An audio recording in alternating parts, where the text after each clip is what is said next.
कृपा है कि नहीं है? अगर आप अभिमान करो कि हमने कमाए हैं तो हम क्या कर सकते हैं? बगैर भगवान की कृपा के भला कुछ हो सकता है क्या? इसलिए किसी बात का अभिमान नहीं करना चाहिए।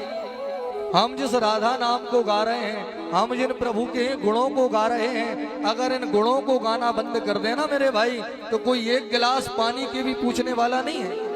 हमारी महिमा तब तक ही है जब तक हमारे मुंह में प्रभु का नाम और भगवान की कथा है। जिस दिन हम कथा से दूर हो गए, जिस दिन हम भगवान के नाम से दूर हो गए, उसी दिन से भैया हमारी बर्बादी प्रारंभ हो जाएगी। क्योंकि अभिमान बुरा होता है। अभिमान किसी बात का नहीं होना चाहिए। अगर आप बड़े बने हो तो विनम्र बनो। आप बड़े बने हो तो आपसे भी कोई बड़ा है, उस सत्ता का स्मरण अपने हृदय में रखो और अभिमान मत करो। और जो तुमसे छोटे हैं उन पर कृपा करो। आपने देखा होगा कई कई लोग ऐसे हैं जिनको 2 टाइम का भोजन ही नहीं मिलता। प्रभु ने तुम्हें दिया है, किसी को 2 रोटी अगर खिला सकते हो तो खिला दो। किसी के अगर बुरे में काम आ सकते हो, किसी के दुख में काम आ सकते हो तो आ जाओ भाई। जिस प्रकार वो बड़े प्रभु हम सब छोटों पर कृपा करते हैं, उसी प्रकार अगर प्रभु ने आपको बड़ा बनाया है तो छोटों पर कृपा करने के लिए बनाया है। जो तुमसे छोटे हैं, जो तुमसे गरीब हैं, उन्हें तुम्हारी जरूरत है। जो तुम में सामर्थ्य बन जाए उस हिसाब से हमको सेवा करनी चाहिए।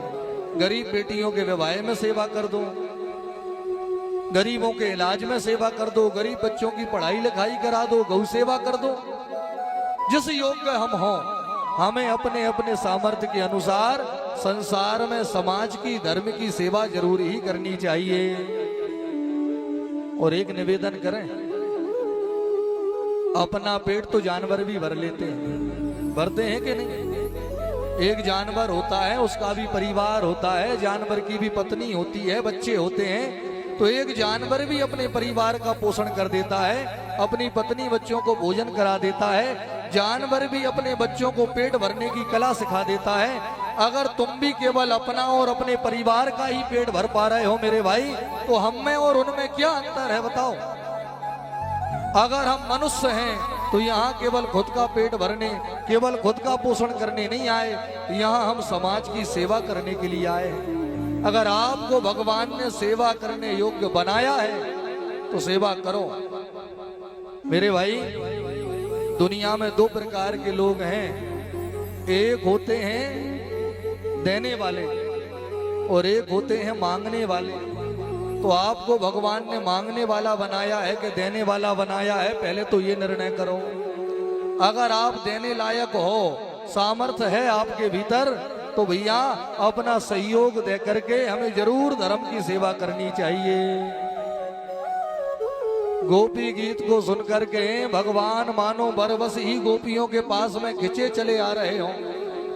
ऐसा ब्रह गीत गाया इन ब्रजबालाओं ने कि भगवान सुन करके अपने पीतांबर को भी कंधे पे डालना भूल गए।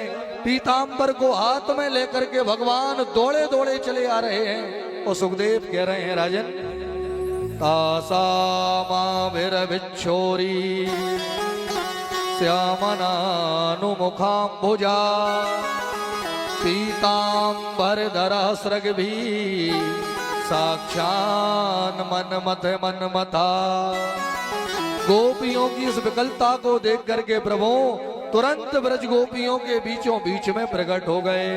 बोल रास बिहारी सरकार की जय हो। कैसे प्रकट भय? साक्षान मन मथा।